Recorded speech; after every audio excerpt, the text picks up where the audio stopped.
Amin'ny anaran'i Jesosy Kristy Tompo no irabako anareo zay manaraka ary koa miaino ny fandarana azo antoka fanavonto amin'i Kristy izay rehetra mandre na aiza misy azy dia noko fambany fahasoavan'Andriamanitra ny mpitandrina sofiny irindra mbo asaonao amin'ndraikitra izany dia matoky aho fa ny zavatra izay nambara dia naliana anareo mahareny hitondra fahasoavana be dehibe amin'ny tsiray avy ampiora amin'ny finoana ka nytonga antsika vaomana hitsenan Jesosy amin'irao ny lanitra. Zava-dehibe ny ten'Andriamanitra ary saro-patarina, zava-miafina ny ao anatiny, manambarana amin'Andriamanitra sy Jesosy Kristy ary famonjena antsika ka mba azotsika mandray tsara ny hafatra avy amin'Andriamanitra, mino saina fahendrena fa lanty mpamotsy mahasoa ity ary izy koa nametraka ny teny mivavako dia hivavaka isika. Saotra anao zahay Andriamanitra fa no fahasoavanao dia tanteraka izao fotoana izao dia matoky sy manantena fa reo olona rehetra izay manaraka ary miaino izao fandarana izao naiza misy azy eran'izao tontolo izao dia sokafanao ny fo amam-panano sy ny sainy ary handray ny hafatra ary ampita izany ny kaondry namany izay tokony hafantatra izany ka daonao ny dera ho anao ny saotra anao ny voninahitra Andriamanitra amin'ny anaran'i Jesosy Kristy Tompo saotra Andriamanitra. Amen. Alleluia. Itsika efa nandry tsara ny amin'ireo hoe ireo mpananika ny fify. Jesosy dia efa nilaza araka ny voalaza tao amin'ny Jaona toko fahaenina any andininy fito amby telopolo. Jaona toko fahaenina andininy fito amby telopolo dia efa nilaza mihitsy izy manao hoe amin'ny anaran'i Jesosy zay rehetra omeny indray koa no anatona izay manatona tsy mba ho laviko mihitsy.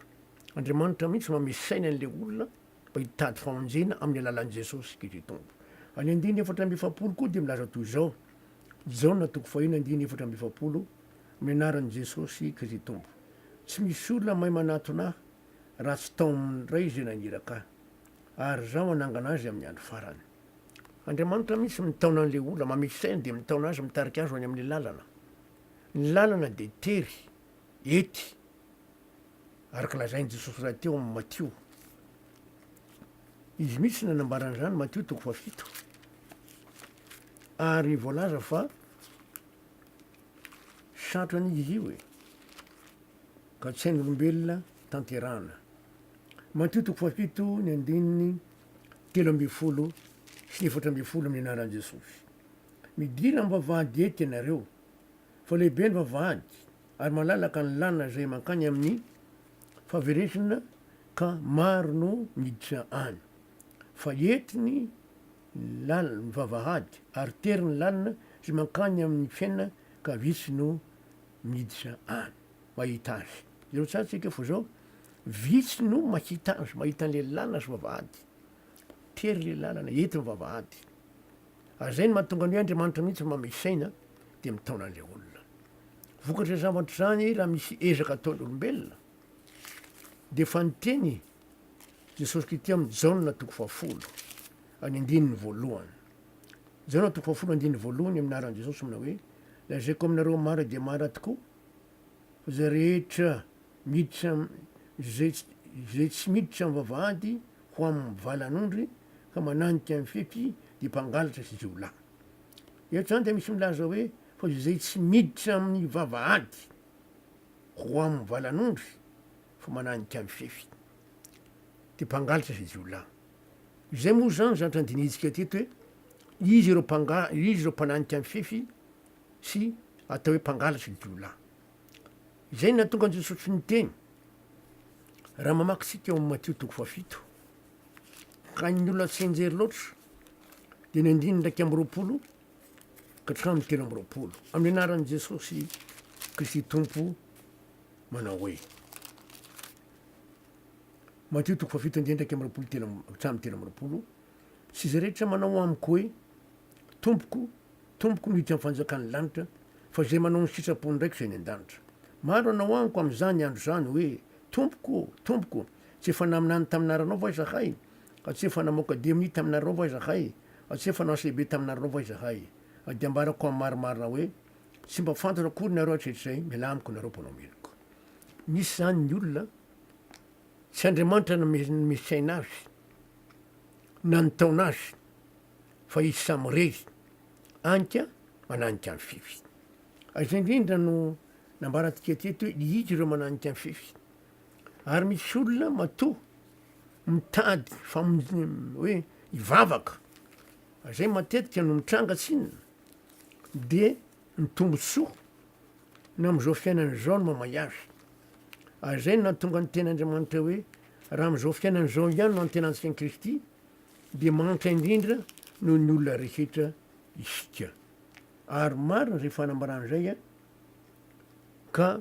tsy voatsika ataoko fa hainy maro hoe raha ny am'izao fiainany zao ihany no antenantsika ny Kristy de manitra indrindra noho ny olona rehetritsika zay ny akabeazan'ny olona mivavaka miresaka amin'Andriamanitra mitady an' Jesosy azo tombotsoa azo trano azo tomobila azo vadany zanaky ny lamina ny tokantrano fa Jesosy kosa ny teny hoe ka atsao aloha ny fanjakany sy ny famarinany de anampy anao zany rehetra zany ary de ho toy atsika satria tamin'ny farany teo tsika nandinika tao amin'ny Efesiana toko faharoa Efesiana toko faharoa andiny vasiny sivy zay ny toko sy andinindra isika farany manao hoe mianaran' Jesosy fa fatsoavana am'izay nareo amin'ny finoana tsy avy aminareo zany fanomezana avy amin'Andriamanitra tsy avy amin'ny asa fa andreo misy mirere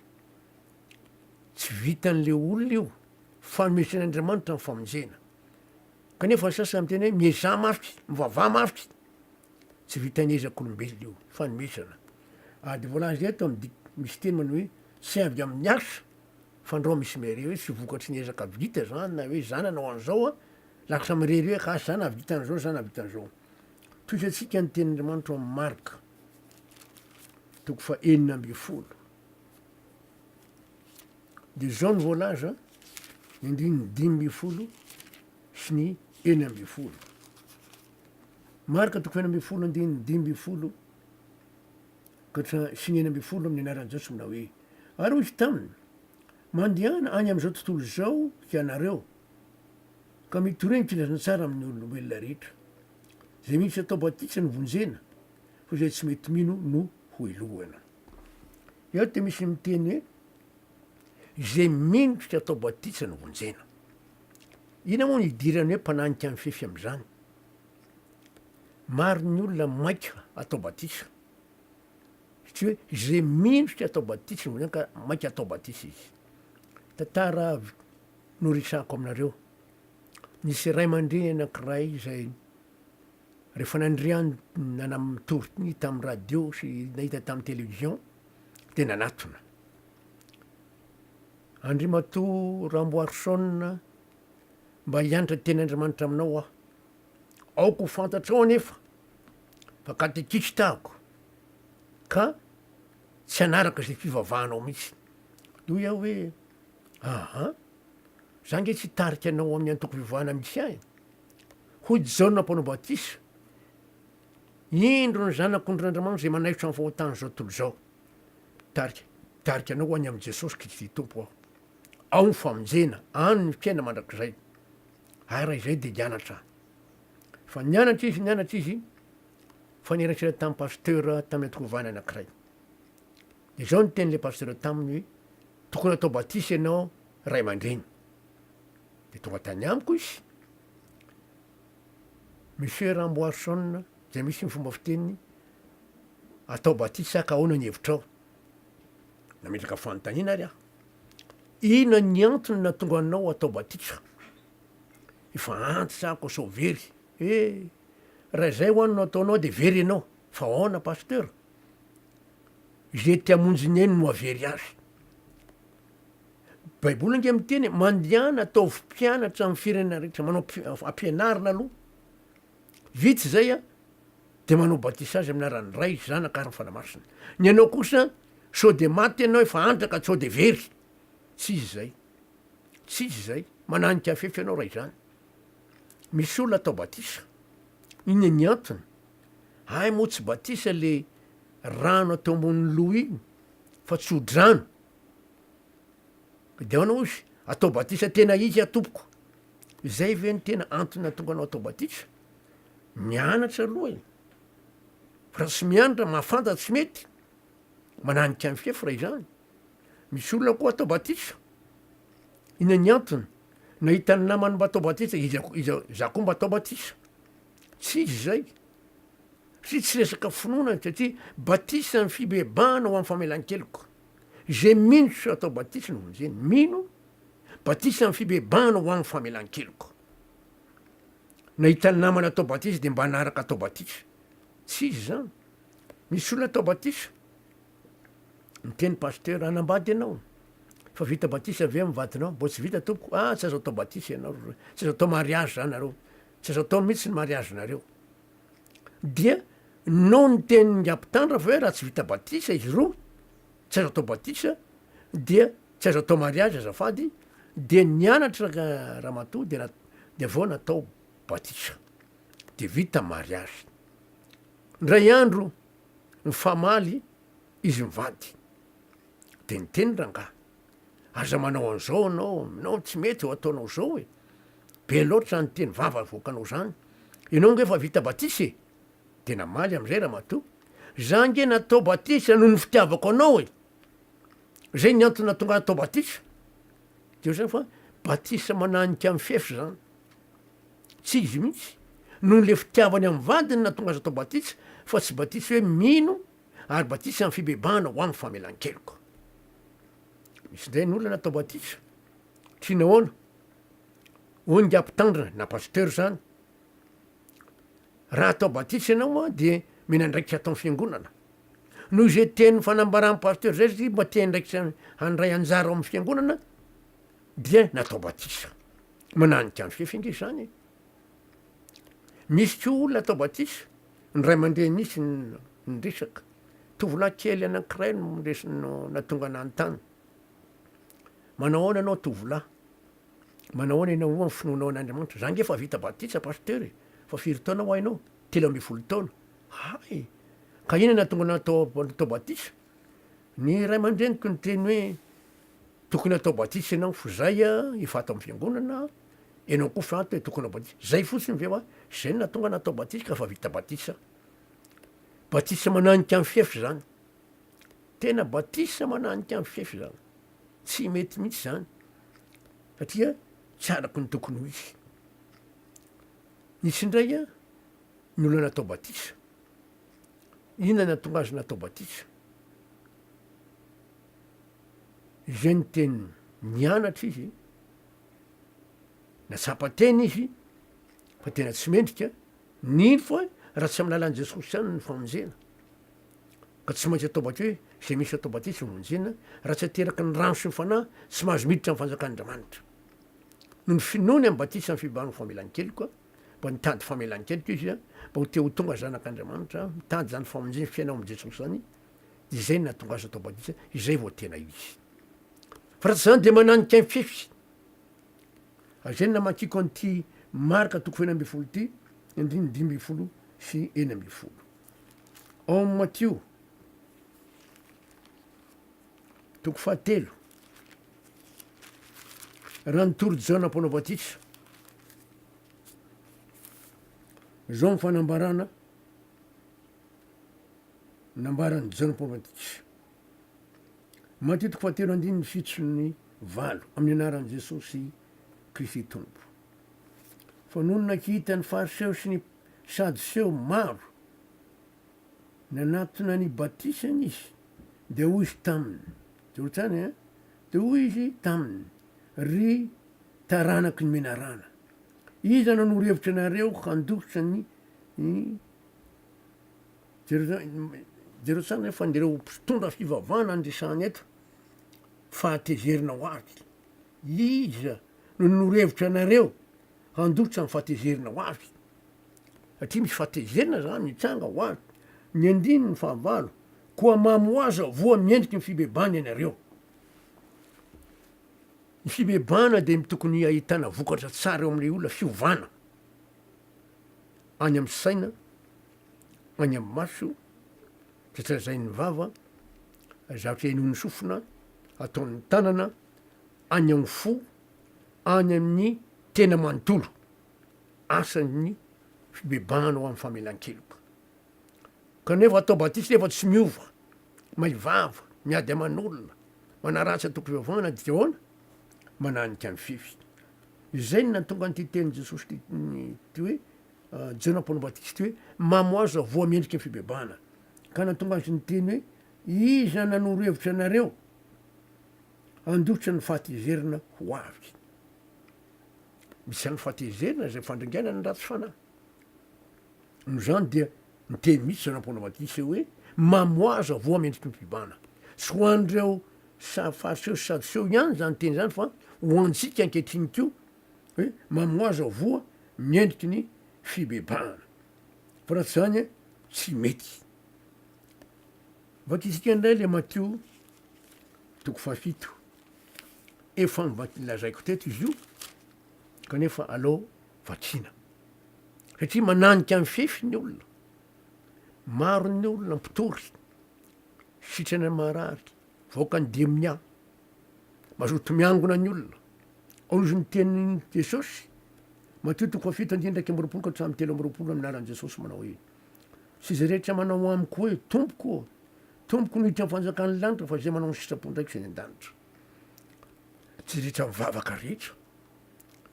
na tsy rehetra vita batisa rehetra, fa zay manao ny sitrapony ndraiky zay an-danitra. Zay mahatonga ny antony zao fampianarana zao, fanazavana izao, hamakina ny tenin'Andriamanitra hoe zany tokoa ve ny eo amin'ny soratra masina. Fa hoe aza fa mivavaka kanefa tsy manaraka ny tenin'Andriamanitra. Tsy izy zany. Zay ny tenin Jesosy eto hoe tsy izy rehetra manao amiko hoe tompotompo zany hoe tsy rehetra mivavaka aminy miantso ny anaran'Andriamanitra. De toy zany, maro anao amiko am'izany andro zany hoe tompoko, tsy efa naminany taminaranao va izahay, tsy efa namoaka demia taminareo va izahay, tsy efa nao asa lehibe taminareo va izahay. Reo ndreo zany mitory, nanambara ny tenin'Andriamanitra ary namoaka demia, namitra tanina marina nisy fahagagana, saingy zao magaga. Amin'ny 3:20 minaran'i Jesosy ary dia hambarako amin'ny marimarina hoe tsy mba fantatra akory ianareo any atraitray mila aniko anareo mpanao meloka. Zao tsara io, tsy mba fantatra akory ianareo hatrizay miala amiko nareo mpanao meloka. Olona mivavaka, mpandray fanasany tompo, arahana famantarsy fahagagana, nefa hoy Jesosy hoe tsy fantatra akory ianareo hatrizay. Zany hoe nananika amin'ny fefy zany ireo olona reo. Nanika amin'ny fefy. Misaritra be zany fa tsy mety zany tao. Zay ny mahatonga ny hoe zay manao ny sitrapony ndraiky io zay any an-danitra. Zay ny mahatonga nay manazava mampianatra hoe ahoana ny tena sitrapon'Andriamanitra tao amin'ity Baiboly ity. Satria misy manolana ny teny. Misy tenin'Andriamanitra amin'ny Kolosianina. Ovakitsika ny teny amin'ny Kolosianina izany. Kolosianina toko 4:4. Kolosianina toko 4:4 minaran'i Jesosy manao hoe ary zany no lazaiko fa ndreo tsy hampandiso hevitra anareo ny teny toa marina. Misy teny zany ambaran'ny olona mpitory mandresy lahatra ary zay ny lazainy eto toa marina, zany hoe tsy marina, tsy araky ny tenin'Andriamanitra, araka ny fisain'olombelo hoe ina ary maratsy an'izany, tsy hitako zay maratsy an'izany, tsy hitako zay mahadiso zany, kanefa amin'ny tenin'Andriamanitra izy diso izy, tsy mety. Ary zay ny natonga ny apôstôly Paoly, Petera azafady, Petera 2:7, 5:12 sy 9:10, mba tsy hatonga ny olona nanika amin'ny fefy. Petera 2:7, 5:12 sy 9:10 amin'ny anaran'i Jesosy manao hoe ary ny faharipon'ny tombontsika dia keo famonjena tahaky ny voasoratsy Paoly rahalahy malantsika taminareo koa araky ny fahendrenany menazy tahaky ny ataony ao amin'ny epistily rehetra koa fa milaza ny zavatra zany ao aminy izy ary am'ireo dia misy zavatra sary-pantara zay aolona ny olona kely fahalalana sady sy miorina tsara tahaky ny anaovan'ny teny sasiny ao amin'ny soratra masina koa ka mahatonga fahaverezana ho an'ny tena. Maro ny olona rehefa tsy tarin'ny fanamasina, tsy tomen'Andriamanitra sainy hitady an' Jesosy na ahafantatra ny ten'Andriamanitra, de zao ny zatra mitranga manolana, zany hoe diso ny fandraisan'le ten'Andriamanitra. Ny episin'ny apôstôly Paoly dia betsaka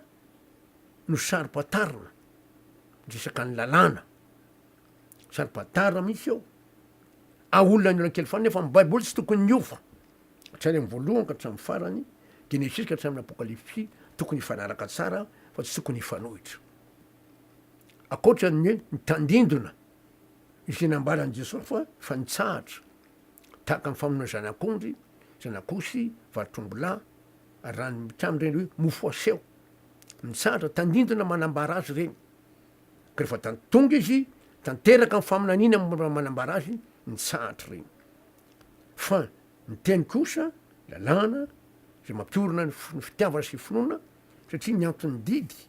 araky ny tenin'Andriamanitra Timoty voalohany toko voalohany dininy fahadimy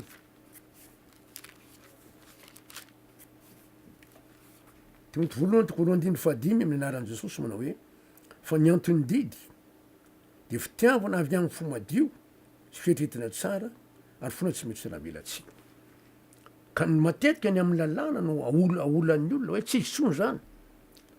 fanomboana tamin'ny fijaliany Jesosy de tsy isony lasa mananika amin'ny fefy le olona misy raha tena samy teny misy hoe tsy ilaina antsony ny didy folo fa ny fitiavan'i Kristy ka ny fitiavan'i Kristy nge ambaro amin'ny didy folo ny antony didy fitiavana avy amin'ny fo madio fieritrretina tsara ary finoana tsy mety saravelatsy Jesosy ny tompony finoana sy mpanifa azy Jesosy tonga aneo ny fitiavan'Andriamanitra hitantsika am'izany fa mananika amin'ny fefy nakabeazan'ny olona misy ten'Andriamanitra ao amin'ny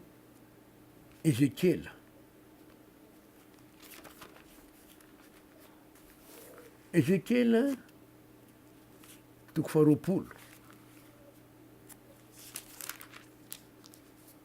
Ezekela toko faharoapolo vakitsika ny andininy fasivy any andininy efatra amby folo Ezekela toko faharoapolo andininy fahasivy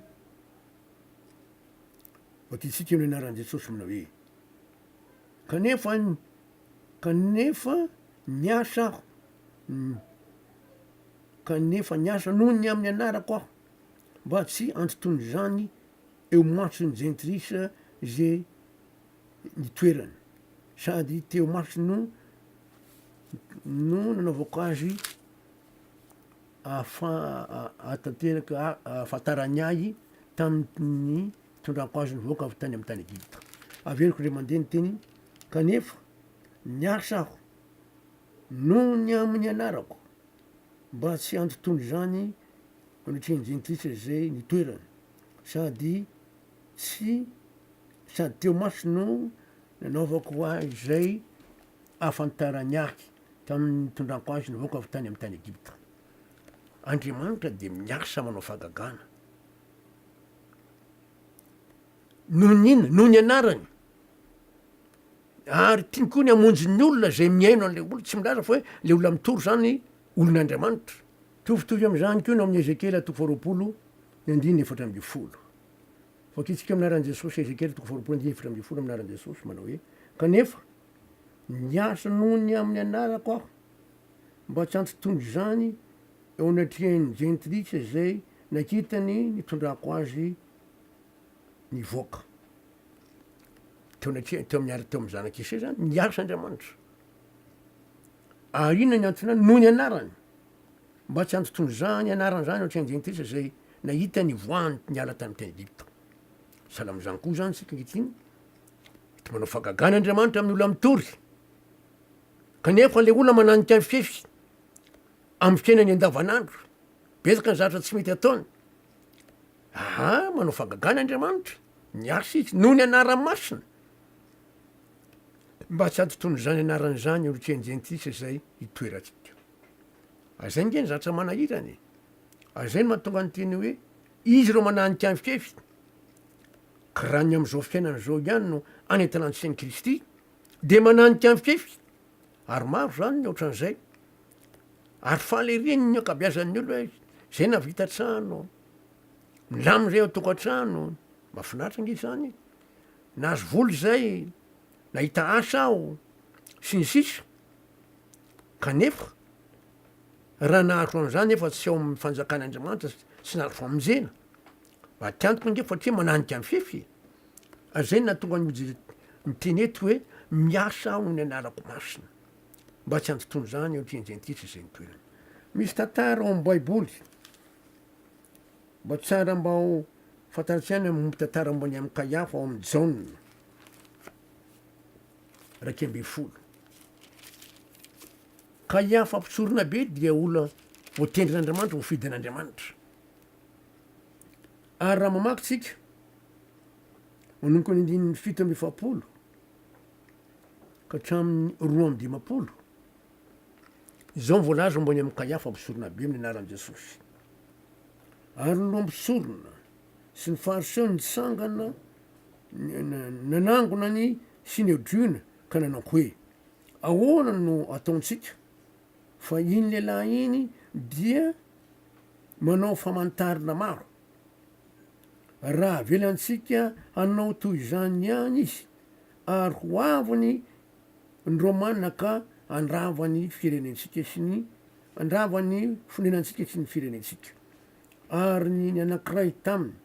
de Kaiafa mpisorona be tam'izany taona izany nanao taminy hoe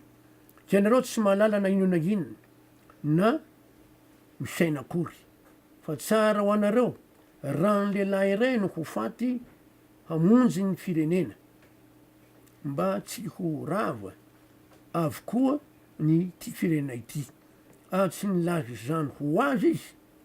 fa satria mpisorona be tam'izany taona izany izy dia naminany fa Jesosy ho faty hamonjy ny firenena. Ary tsy hamonjy ny firenena io ihany fa mba hanangona ny zanak'Andriamanitra izay efa miely ho antoko iray. Mahita eto zany tsika zao fo zao Kaiafa mpisorona be dia mpisorona be tam'izany taona zany. Naminany izy tsy ho azy betsa koa zany nitory tsy ho an'ny tenany fa hoany mba voalaza eto hoe nareo tsy mahalala ny inona inona. Nambary mba ahafantarantsika hoe Jesosy marina le mpamonjy. Nambara mba ahafantaran'ny olo hoe Jesosy marina le tompo sy mpamonjy. Saingy zao tsy natao ho azy zany. Maro koa no mitory tsy tondra famonjena ho an'ny tenany zay mitory fa miasa Andriamanitra noho ny anara-masina mba tsy anjotono zany ohatr'enjentisy zay ny toerany. Lasa mpananika amin'ny fefy le olona. Mbola hotoizantsika ihany io fitoriana io am'le hoe mpananika amin'ny fefy. Fa savan'Andriamanitra eo amintsika rehetra de mba ho tanteraka amintsika amin'ny fikasana satria zava-dehibe mba tsy hatonga antsika zany hoe mpananika amin'ny fefy zany. Ka mba tonga antsika ho tena zanak'Andriamanitra mandray ny fiaina mandrakizay amin'ny lalan'i Jesosy ary tonga antsika vohomana hitsen'i Jesosy amin'ny ranolanitra fa mandrakizay ny famindram-pon'Andriamanitra. Amen. Ivavaka tsika. Saotra anao zay Andriamanitra ny famindram-ponao. Fa no fahasoavanao dia saotra fa nitoy ny fanazavana ny am'le hoe mpananika amin'ny fefy. Ary mbola isotoiny ihany avy zany mba ho azony tsara ny heviny mba tsy hatonga ny tsiray avy na ny olona mitady famonjena ho mpananika amin'ny fefy fa tenenao Andriamanitra ny mamesaina azy enao mitaona azy ho any am'le lalina ho tonga mivavahady mba ho tafiditra ao mivala. Ho anao ny dera saotra voninahitra Andriamanitra amin'ny anaran'i Jesosy Tompo. Saotra Andriamanitra. Amen. Alleluia. Veloma mandram-peona fa saotr'Andriamanitra ao amintsika rehetra de mbo tanteraka amintsika amin'ny fiasany amin'ny anaran'i Jesosy. Amen.